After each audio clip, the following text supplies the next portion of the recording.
आत्ताच सांगतोय रील्स शेवटपर्यंत बघायची. मध्येच जर सोडली तर विषय हार्ड. तर नमस्ते लंडन अमेरिका, मी शिव जोशी. कशा आहात सगळे? मजेत ना?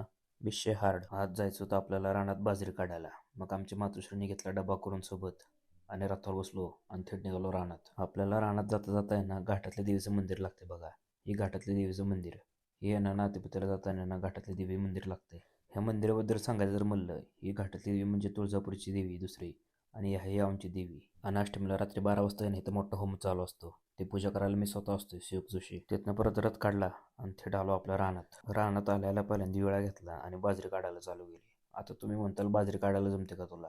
विषय असा भावना गेले 4 ते 5 वर्ष झाली मी स्वतः बाजरी काढायला दरवेळेस जात असतो रानात. आणि विषय कसा आहे, आमचं बालपण बऱ्यापैकी रानातच गेले, त्याच्यामुळे आपलं रानातल्या सगळ्या गोष्टी माहिती आहेत. ही बाजरी काढून आम्ही खाली टाकतो आणि नंतर ती खोडायची असते. आता पावसाने अचानकच थैमान घातलं, मग आम्ही पटकन बाजरी खोडायला चालू केली. रानातलं कुठली पण कामं असो, आम्ही तिघं पण कामाला असतोय, मी, आई आणि बाबा. नंतर आपली पिशवी घेतली आणि थेटवलो आपल्या शेडवर. मग शेडवर बसलो बसलो आणि जवळ आपला डॉगी आला. डॉगी बिचारा पावसात भिजत बसला. काय मी एकनिष्ठ माणूस आहे, एकदम शाड. पाऊस काय थांबना. मग दुपारी 4ला तर आपलं घर गाठलं. आणि व्हिडिओ आवडला असेल तर लाईक करा, सबस्क्राईब करा.